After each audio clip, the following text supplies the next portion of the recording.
Bonjour, bienvenue dans Zone d'opinion, votre programme qui promet divertissement, débat, chronique et bien d'autres. Pour mener à bien cette émission, vous aurez Flora Lanti et Nina Ngono. Vous avez déjà vécu le concubinage ou vous avez des proches autour de vous qui ont vécu cette situation assez particulière. Alors, cette édition est le moment pour vous de donner votre avis et de voir ce que nos journalistes, Flora Lanti et Nina Ngono, en pensent de ce sujet qui est le concubinage. Restez scotchés pour ne rien rater.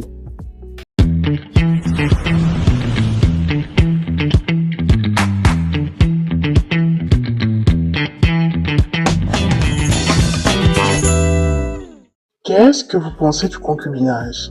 Est-ce une bonne idée pour vous ou pas? Le concubinage, c'est juste le fait pour un couple de décider de cohabiter ensemble sans penser aux dispositions légales, c'est-à-dire le mariage civil, le mariage traditionnel chez les Africains. Il faut toujours passer par les parents, les grands-parents, les anciens pour légaliser l'union.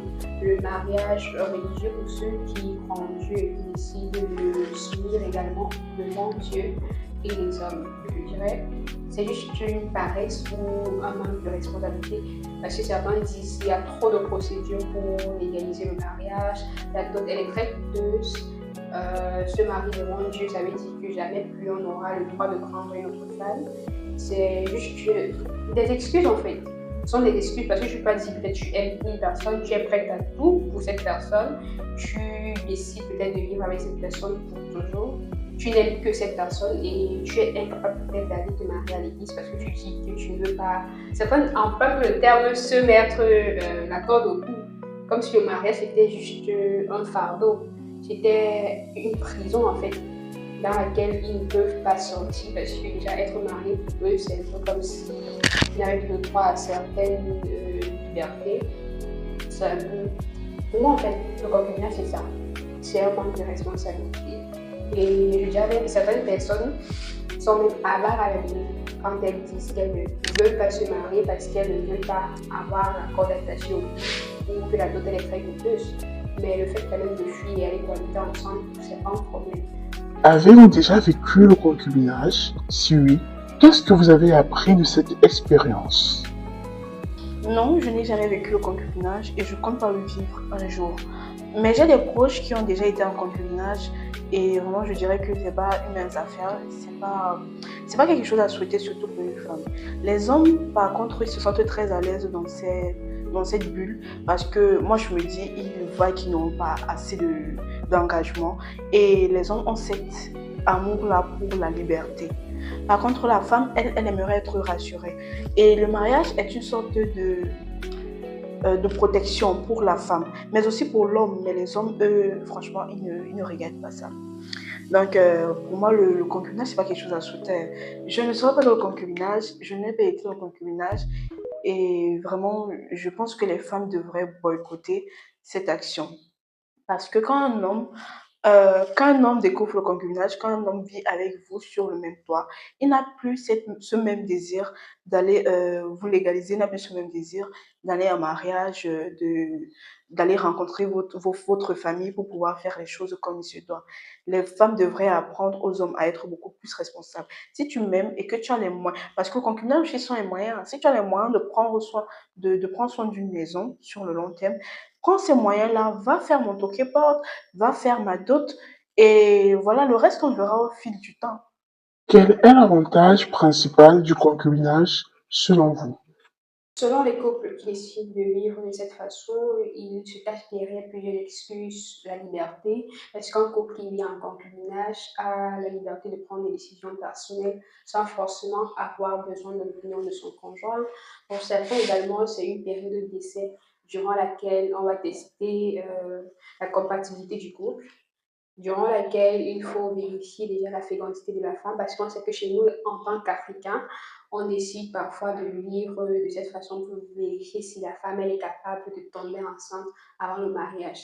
Certains n'acceptent déjà pas de faire la dot de sa conjointe parce qu'ils prétendent que celle-ci devrait déjà être capable d'enfanter ou devrait déjà lui donner au moins un enfant avant d'être dotée ou mariée. Ce qui, dans le pire des cas, la femme ignore, c'est que une fois déjà qu'elle est enceinte, Dans nos traditions et dans la plupart des traditions africaines que je connais, on ne donne pas la femme enceinte. Donc, elle est dans l'obligation d'accoucher. Et qui sait, durant la période, il va falloir prendre soin d'elle après l'accouchement. Peut-être le deuxième enfant arrive, et le troisième, et le quatrième, et elle se retrouve en train de vivre ainsi le concubinage sans jamais être mariée. Donc, cette excuse, je pense qu'on devrait déjà essayer de mettre ces excuses de côté. Si vous, chères femmes, vivez dans ces concubinages-là, ignorant franchement quelles sont les raisons ou quels sont les aboutissements du concubinage, il faut savoir franchement que tester la virilité d'un homme ou vérifier la fécondité d'une femme, tout ça, ça ne sert à rien. Même après 10 ans de mariage, on peut avoir un enfant. Et le fait de tester, c'est pas après 6 mois que l'enfant va forcément venir. Même quand les tests montrent à l'hôpital que vous êtes compatible. Que feriez-vous si votre partenaire souhaiterait vivre avec vous sans être marié? Je n'ai jamais été d'accord pour le concubinage et jamais je ne serai d'accord pour vivre avec un homme sans être légalement marié.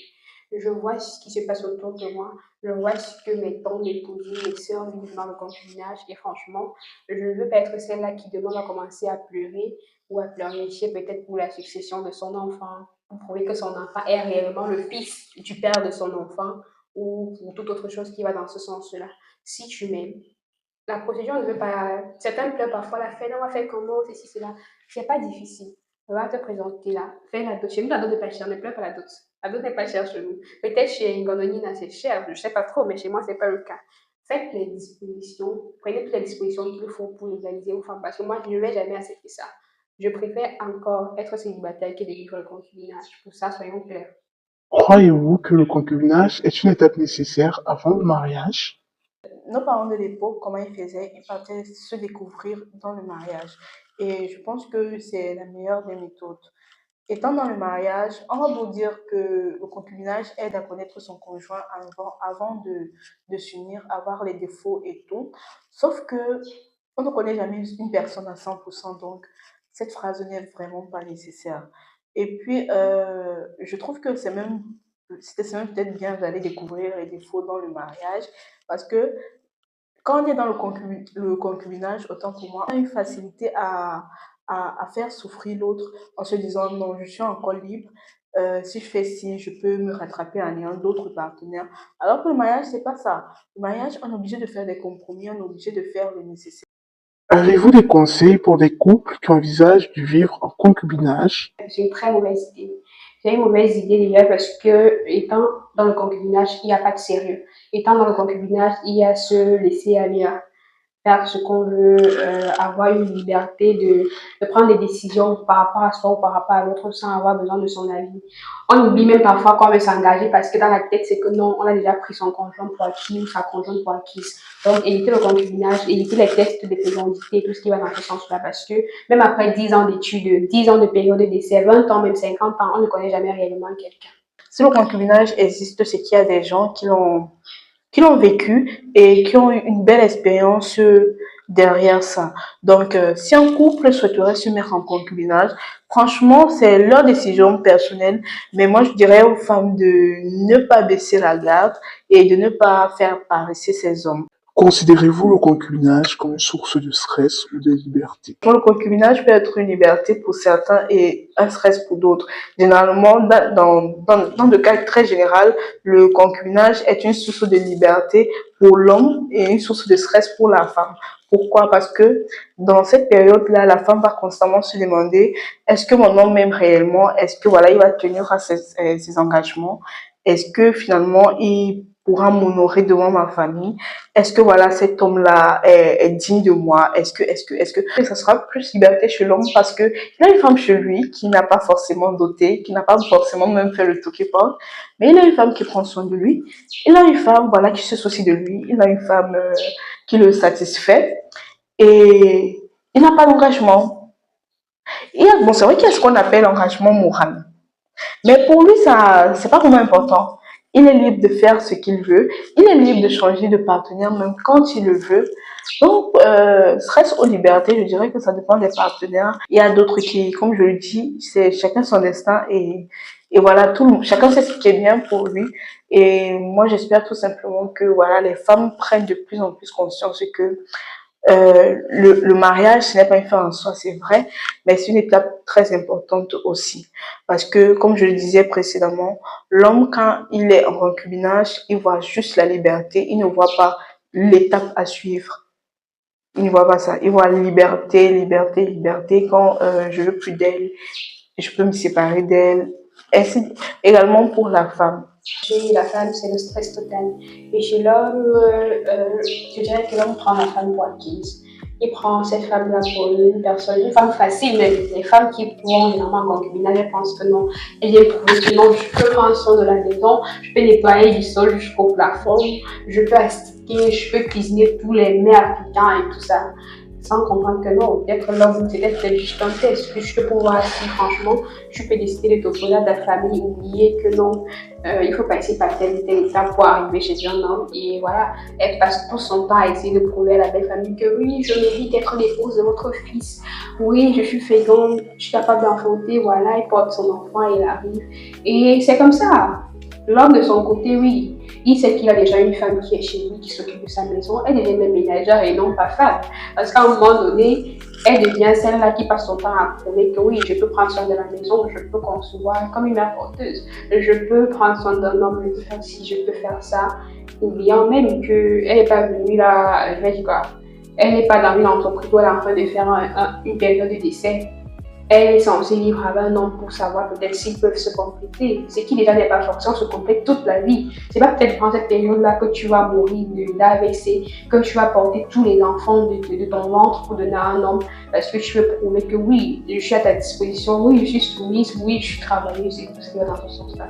Donc, les hommes, arrêtez un peu de prendre ces femmes-là qui décident peut-être d'abandonner parfois les familles, parce que ce ne sont pas toutes les familles déjà qui acceptent de laisser leur fille à la concubinage. Mais tellement c'est que la femme, elle est trop émotionnelle, elle va même parfois jusqu'à s'opposer à sa famille pour venir prouver à celui-ci qu'elle veut, à celui-ci qu'elle est disposée à vivre avec lui. Et voilà ce qui arrive généralement à la fin, c'est qu'après 10 ans, il décide de trouver réellement sa véritable cote quelque part. Et toi, tu dois retourner chez toi, peu importe si tu es devenu qui a famille ou encore si tu as du potentiel pour être marié par quelqu'un qui sera t'appeler dans le futur. Qu'est-ce que vous pensez de faire un contrat de concubinage? C'est une très bonne idée parce que voilà, ça va responsabiliser beaucoup d'hommes et ça va permettre au couple de marcher sur une même vision. Un contrat de concubinage ne serait pas vu en ce moment comme un moyen de bloquer l'homme, non. Un contrat de concubinage serait vu comme un moyen de sécuriser le couple, que ce soit l'homme ou que ce soit la femme. Un peu comme un contrat de mariage. Bon, mariage, c'est un contrat autant pour moi. Donc, un contrat de concubinage peut être genre... on fait 6 mois de concubinage, après on devra se marier. Voilà, si on se sépare avant et que j'ai les enfants, tu dois prendre tel en charge, Donc dans ce cas que moi je vois que voilà, il peut avoir un contrat de concubinage. Pensez-vous que les couples en concubinage ont des comptes à se rendre l'un à l'autre? C'est en quelque sorte le mariage. Parce que les gens disent que comme étant en couple, on vit sur le même toit, on est censé se connaître mutuellement. Donc, tu ne peux pas dire que tu vis avec quelqu'un dans une maison et puis tu oui, même si ce n'est pas ton conjoint. Même si ce n'est pas ton conjoint, déjà, le fait de vivre avec quelqu'un, déjà, tu as des comptes à rendre à la personne. Combien de fois, quand on est en couple, des personnes qui partagent des sentiments communs, des personnes qui ont des enfants ensemble, des personnes qui ont des émotions conjointes. Donc, quel que soit le cas, même étant déjà éloignés l'un de l'autre, on a déjà du monde, on décide déjà d'être ensemble. Oui. On décide déjà d'être en couple, des copains, des copines, on doit déjà avoir des comptes à rendre l'un à l'autre. Combien de fois se décide de faire du concubinage? C'est pas parce qu'on n'a pas encore l'année au doigt que forcément on n'a pas de compte à rendre. On doit déjà apprendre à vivre ensemble, on doit apprendre à se supporter mutuellement. Et si on décide même d'avoir un mariage dans le futur, c'est à la base qu'on doit arriver à cela. S'il n'y a déjà pas de base à la base, tu dis tu n'as pas de compte à rendre à l'autre. C'est pas peut-être après avoir une alliance que tu vas respecter cela. C'est pourquoi on dit généralement qu'il faut toujours une base dans une relation. Et les comptes, c'est depuis là. On ne peut pas dire qu'on s'unit pour être une personne et déjà à la base, chacun vit dans son petit monde. Qu'est-ce que vous pensez de l'idée de partager les tâches ménagères en concubinage? Chacun de nous est responsable, voilà, de comment il dirige son foyer en fonction d'avec qui on est. Donc, voilà, je n'ai pas grand-chose à dire dessus. Si une femme n'est pas peut-être apte à voilà, faire les travaux ménagers et tout, il y a l'option de la ménagère. Il y a des hommes qui aiment bien ça. Il y a des hommes, voilà, qui aiment bien faire la cuisine. Si lui ne trouve pas un inconvénient à le faire. Franchement, le concubinage, c'est comme le mariage, en fait. C'est juste que ce n'est pas légalisé. Non, c'est comme le mariage. C'est une union entre deux personnes. Juste que cette union-là n'est pas encore reconnue devant les institutions compétentes et devant Dieu. Donc, les règles qu'il y aura dans le concubinage, c'est presque du pareil au même, en fait. Si c'est toi qui organises ton foyer, c'est pas quelqu'un d'autre qui le fait. Chaque foyer est unique. Dans certains foyers, tu vas voir l'homme le week-end, il aide sa femme à balayer la maison, à laver la maison. Dans d'autres foyers, l'homme ne fait rien. Dans d'autres foyers, même les deux ne font rien. Il y a une ménagère pour ça. Donc, c'est en fonction vraiment de l'éducation aussi de tout un chacun, des moyens et de la complicité entre les deux et de la compréhension. Parce qu'il y a des femmes qui n'aiment pas beaucoup travailler, mais leur mari va dire que non, je veux que ce soit toi qui fasses telle chose. Si vous étiez en concubinage et que votre partenaire vous demandait de changer quelques habitudes sur vous, le feriez-vous? C'est pas une question de concubinage, c'est une question de relation. Que tu sois en concubinage ou pas, quand tu es en relation avec quelqu'un, que ce soit une relation amicale, et je pense que la personne peut avoir cette légitimité de te dire que voilà, il y a tel côté que je n'apprécie pas, change-le. Ou bien, pas change-le, mais améliore ce côté-là. C'est pas une question de concubinage, ce n'est même pas une question de mariage, c'est une question d'humanité. Je suis avec toi, je marche avec toi. Si je vois qu'il y a quelque chose qui n'est pas correct et que tu peux le changer ou bien l'améliorer. Si j'étais, ce qui ne sera pas le cas, je suis pas Dieu, mais bon. Si j'étais en concubinage aujourd'hui et que je vais changer quelque chose sur mon partenaire, c'est l'idée de faire du concubinage. L'idée de faire du concubinage, cette période d'essai, je suis déjà pas d'accord avec ça. Il devrait changer ça.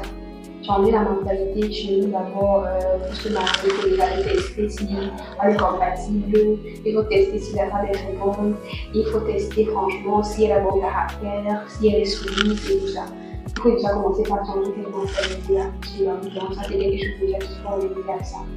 Chez nous, Africains, on a trop tendance à penser ainsi.